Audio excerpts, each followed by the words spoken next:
ছেলে মানুষও যে হিজড়া সেজে এত সুন্দর অভিনয় করতে পারে দেখে আমি একদম টাসকি খেয়ে গেলাম। হ্যাঁ গাইস, যা বলছি একদম ঠিক শুনেছেন। আজকের ব্লগটা কিন্তু খুবই ইন্টারেস্টিং থাকছে, কারণ আজকের ব্লগে একদম ছেলে মানুষ পুরাই হিজড়া সেজে যেই সুন্দর নাটক করছে, মানে দেখলে আপনারা জাস্ট অবাক হয়ে যাবেন। ফার্স্টেই আমি হচ্ছে ছবি চত্বরে একটু ঘোরাঘুরি করে ছবিগুলো দেখছিলাম, খুবই সুন্দর ফটোগ্রাফিগুলা।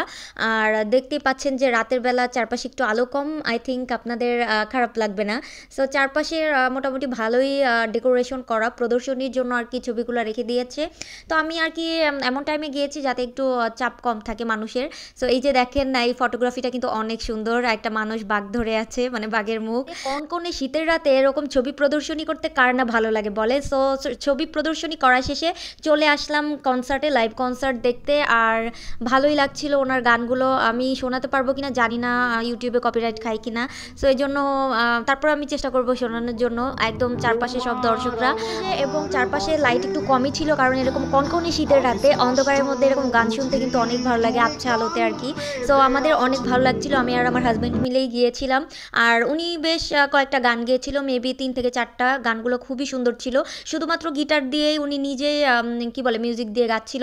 আশেপাশে কিন্তু কোনো অন্য এক্সট্রা মিউজিক ছিল না, এই জন্য আরও বেশি ভালো লাগছিল, কারণ গিটারের শব্দে কিন্তু অরিজিনাল ভয়েসটা দিয়ে এই গানটা শোনা যায়, যেটা আমার কাছে অনেক বেশি ভালো লাগে। আমরা দুজন দাঁড়িয়ে দাঁড়িয়ে গান শুনছিলাম, আর বসি নাই, কারণ আমরা বেশিক্ষণ থাকবো না, এই জন্য আর কি বসার চেষ্টা করিনি। তো সামনে মানুষ যাচ্ছে আবার আসছে, মানে এরকম।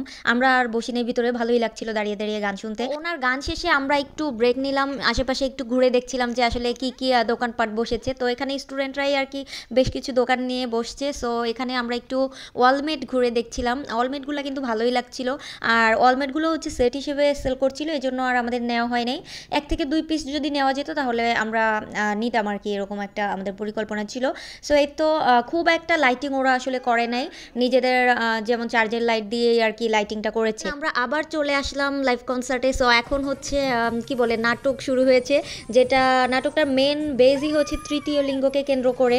ওরা ডান্স করছিল, কারণ ওদের মধ্যে একজনের আর কি বিয়ে হচ্ছিল। তো ওরা বিয়ের মধ্যে অনেক বেশি মজা করে এটাই বোঝাচ্ছিল যে মানুষের মতো, মানে স্বাভাবিক মানুষের মতো ওদের ইচ্ছা শখ হয় যে বিয়ে করে সংসার করা। তো আমি আর বক বক না করি, আপনারা একটু এনজয় করেন।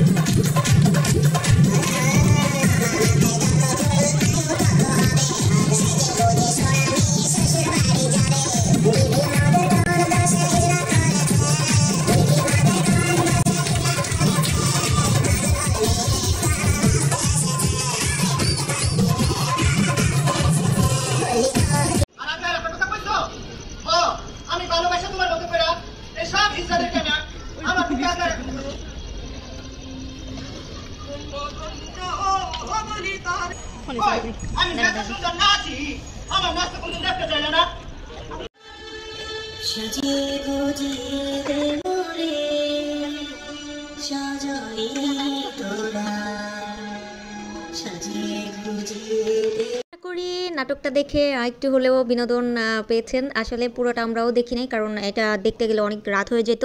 সো আমরা মোটামুটি একটু দেখে চলে আসছি।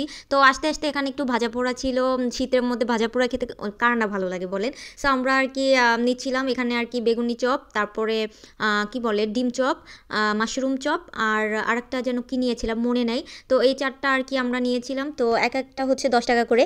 তো শীতের মধ্যে ভালোই লাগছিল, একদম মুচমুচা ছিল, তো খেতে অনেক বেশি মজা লাগছিল। আর চারপাশে এত বেশি অন্ধকার ছিল, কি যে বলবো, তেমন কিছুই দেখা যাচ্ছিল না, কারণ শীতের রাতে এমনি অন্ধকার থাকে। সো আমরা হাঁটতে হাঁটতে ভাপা পিঠার এখানে চলে আসছি। ভাপা পিঠা না খেলে হয় বলেন শীতের রাতে, মানে এত রাত তার মধ্যে ভাপা পিঠা খাবো না, এটা হয় না। সো আমরা এসে দেখি প্রায় শেষ, অনেক কষ্ট করে আর কি 2 পিস ভাপা পিঠা পেয়েছি আমরা ভাগ্যে, আর চিতই পিঠা আসলে পাই নাই।